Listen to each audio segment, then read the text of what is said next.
Okay, so that was really tough. It ended up being 10 miles and almost 1,000 feet of elevation gain. So in terms of quest for the crest,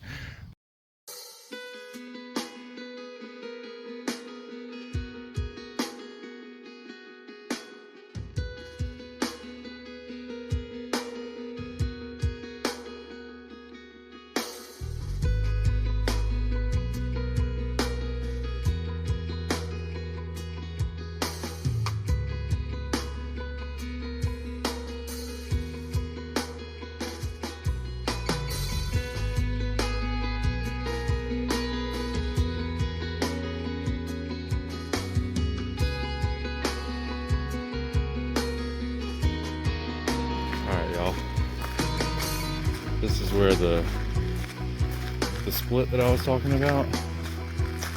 So left is the proper way to drive. I think, you know what, I'm gonna go left because I do want to see how long both of these roads are exactly to my GPS. I never ran the odometer on these roads. I'm just guessing that each one of them is probably 4 miles. That might be a bit of a stretch. I'm not sure. I don't know. That might be close. But I'll tell you what, I'll run. There's plenty of hills, and I need the hills anyway, so I am going to run both of these ways.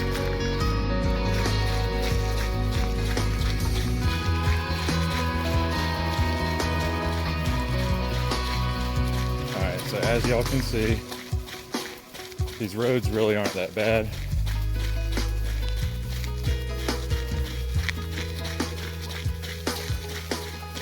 It's like a crushed gravel road. You know, when I think gravel, I always think of like very coarse and like big rocks everywhere. There's a little bit of that, but for the most part,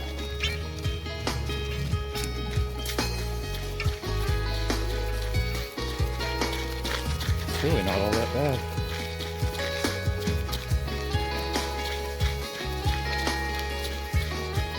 There's basically creek bottoms.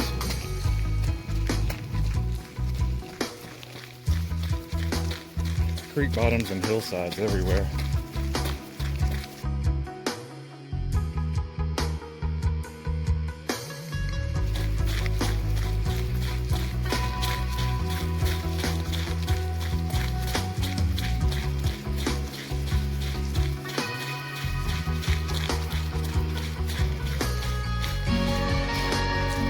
I'll show you all these little bottoms again.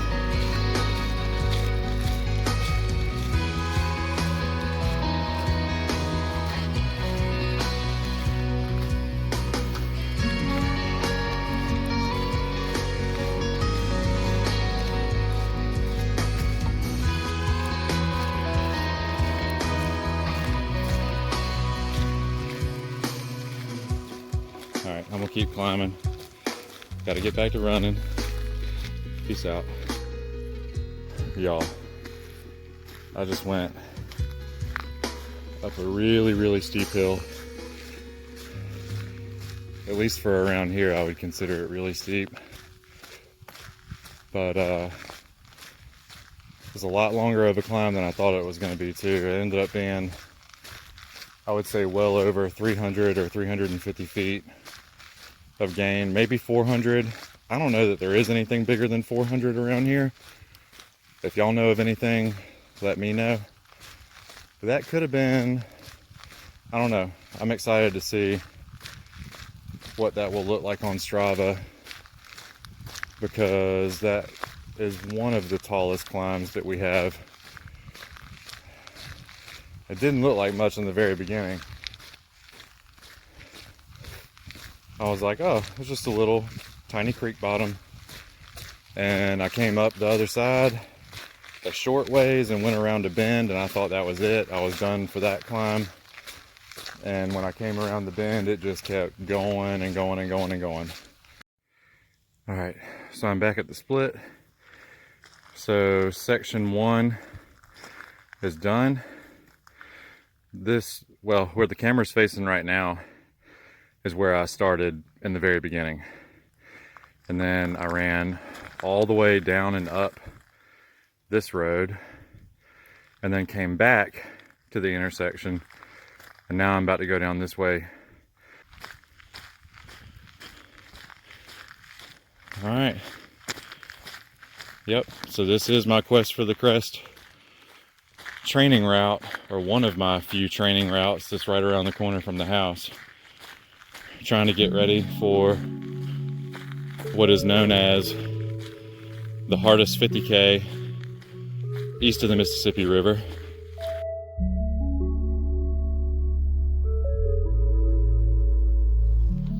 And there's the pipeline. Nathan, say hello to the pipeline.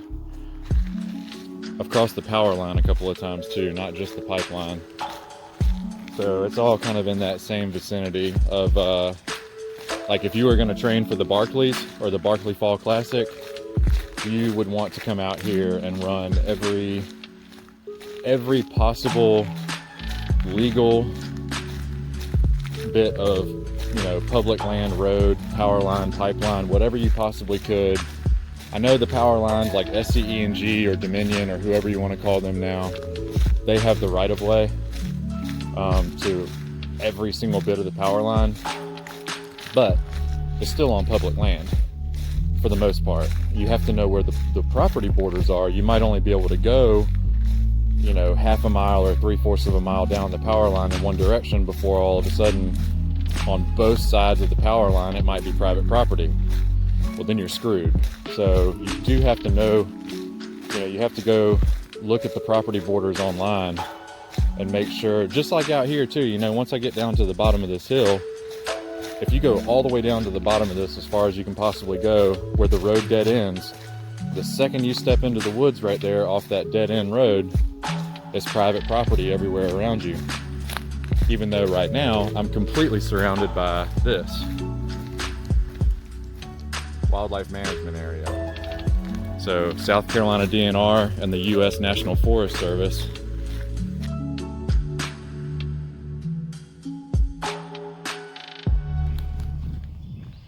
Okay, so that was really tough. It ended up being 10 miles and almost 1,000 feet of elevation gain.